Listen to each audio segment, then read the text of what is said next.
In today's video, I'm going to teach you how to find gross revenue in QuickBooks. Gross revenue is the total amount your business brings in before any expenses are taken out. In QuickBooks, the clearest place to see this is on the profit and loss report, sometimes called the P&L. This report summarizes your income, cost of goods sold, and expenses, and it also shows gross profit. I'll walk you through exactly where to click and what to look for so you can identify your gross revenue with confidence. Start by heading to the Reports area. Hover over Reports to open the reporting options, then choose Standard Reports. Standard Reports include the most commonly used financial statements, and that's where you'll find the profit and loss.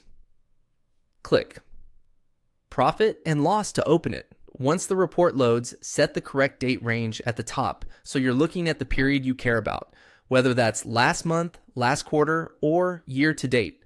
Also confirm whether you're viewing the report on a cash or accrual basis, depending on how you track your books.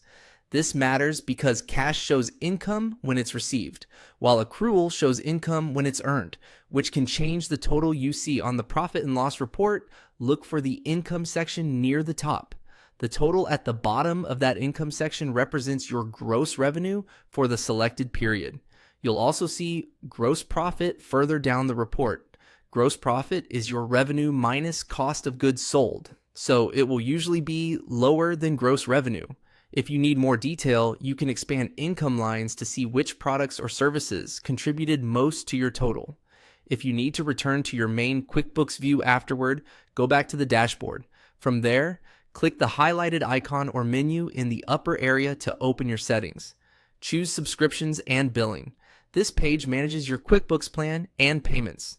If you're reconciling or simply verifying what you're paying for your accounting software, select View Payment History. You'll see your subscription charges and receipts here, which can be useful when matching expenses or understanding the difference between your business's revenue and your software costs. That's it. To recap, open Reports, select Standard, choose Profit and Loss.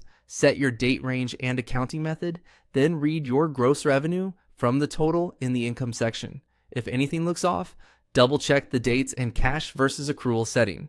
With this approach, you'll always know exactly where to find your gross revenue in QuickBooks.